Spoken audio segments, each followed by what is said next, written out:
Morning class. आज आप पढ़ेंगे कि अनेक शब्दों के लिए एक शब्द क्या होता है। अनेक शब्दों के लिए एक शब्द मतलब हम अपनी भाषा को प्रभावपूर्ण बनाने के लिए तथा अपनी लेखनी में संक्षिप्तता लाने के लिए, संक्षिप्तता का मतलब होता है अपने लेखन के तरीके को छोटा करने के लिए, यानी कि बहुत ज़्यादा विश्लेषण में ना लिख करके लिखेंगे पूरी बात, परंतु उसको कम शब्दों में लिखेंगे। तो उसको संक्षिप्तता लाने के लिए अनेक शब्दों को या फिर अनेक वाक्यांश को की जगह हम एक शब्द का प्रयोग कर लेते हैं, तो उसी को कहते हैं अनेक शब्दों के लिए एक शब्द। तो आपकी बुक्स में जितने भी अनेक शब्दों के लिए एक शब्द दिए हुए हैं, मैं उसको आपको पढ़ करके बता रही हूँ। नंबर 1, जिसकी उपमा ना हो मीन्स अनुपम। अनुपम कहें या फिर जिसकी उपमा ना हो ये कहें, दोनों का अर्थ सेम है। जिसके समान दूसरा ना हो, अद्वितीय। जो सहा ना जा सके, असहनीय। असहनीय बोलें या जो सहा ना जा सके ये बोलें, इतना बड़ा ना बोल करके हम बोल देंगे कि यह तो असहनीय है। जिसे क्षमा ना किया जा सके, अक्षम्य। जिसे देखा ना जा सके, अदृश्य या फिर अगोचर। दोपहर के पहले का समय पूर्वाह्न और दोपहर के बाद का समय अपराह्न। ऊपर लिखा हुआ, ऊपर लिखित। जो ऊपर कहा गया हो, उपर्युक्त। देखो हम अपने क्वेश्चंस में भी लिखते हैं ना कि उपर्युक्त वाक्यों को सही कीजिए या उपर्युक्त प्रश्नों के उत्तर दीजिए, तो उसका मतलब होता है कि जो ऊपर लिखे हुए हैं उन प्रश्नों का उत्तर आपको देना है। जो ऊपर कहा गया हो, उपर्युक्त। जो बिना वेतन के काम करे, वेतन मतलब तनख्वाह, सैलरी, अवैतनिक।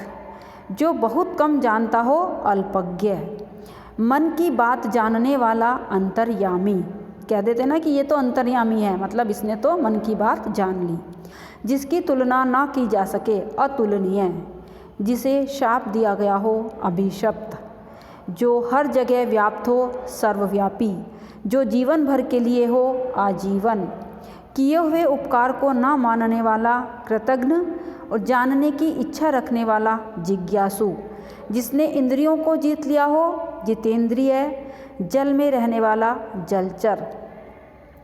किए हुए उपकार को मानने वाला, कृतज्ञ। 4 भुजाएं रखने वाला, चतुर्भुज। तो इस तरीके से हम अनेक शब्दों के लिए एक शब्द का प्रयोग कर लेते हैं। जो इतिहास लिखता हो, इतिहासकार। धर्म को जानने वाला, धर्मज्ञ। आकाश में विचरण करने वाला, नभचर। जिसने अपराध ना किया हो, निरपराध। जो सप्ताह में एक बार हो, साप्ताहिक। प्रतिदिन होने वाला, दैनिक। माह में एक बार होने वाला, मासिक, क्योंकि मास 1 महीने को कहते हैं, तो मासिक। जिसने अपराध किया हो, अपराधी। जो किसी का पक्ष ना ले, निष्पक्ष। साल में एक बार होने वाला, वार्षिक।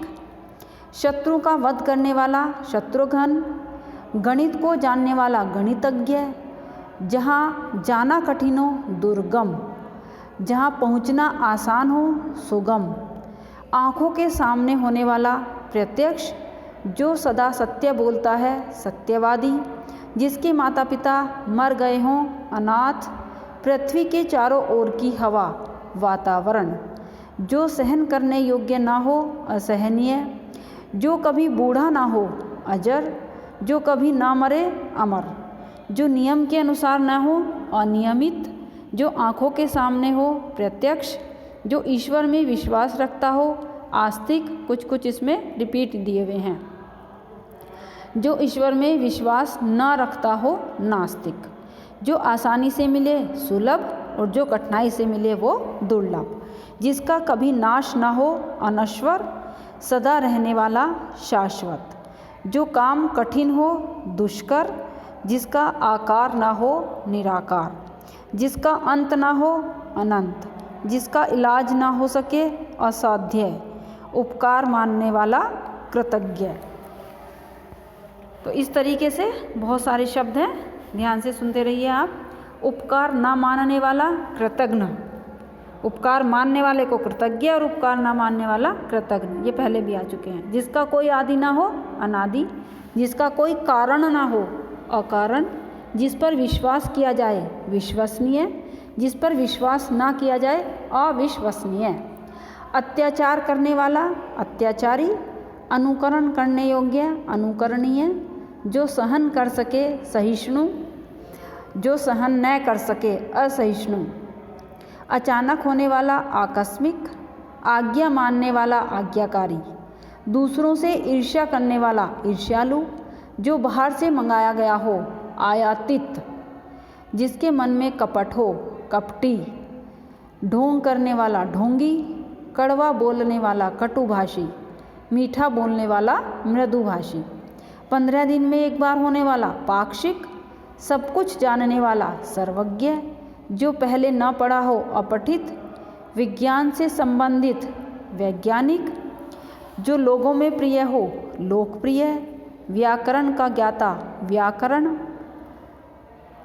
जिसे प्रतिष्ठा प्राप्त हो लब्ध प्रतिष्ठ, जिसका पेट लंबा हो लंबोदर, राजनीति से संबंध रखने वाला राजनैतिक, जो मांस ना खाता हो शाकाहारी, जो मांस खाता हो मांसाहारी, परिश्रम करने वाला परिश्रमी, जिसके मन में ममता ना हो निर्मम, जिसके मन में दया ना हो निर्दयी, जो किसी का पक्ष ले पक्षपाती, इतिहास से संबंधित ऐतिहासिक।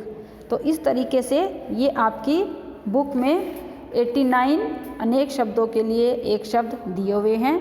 इनको आप याद कर लेना, बहुत इजी है, ऐसा कोई मुश्किल काम नहीं है।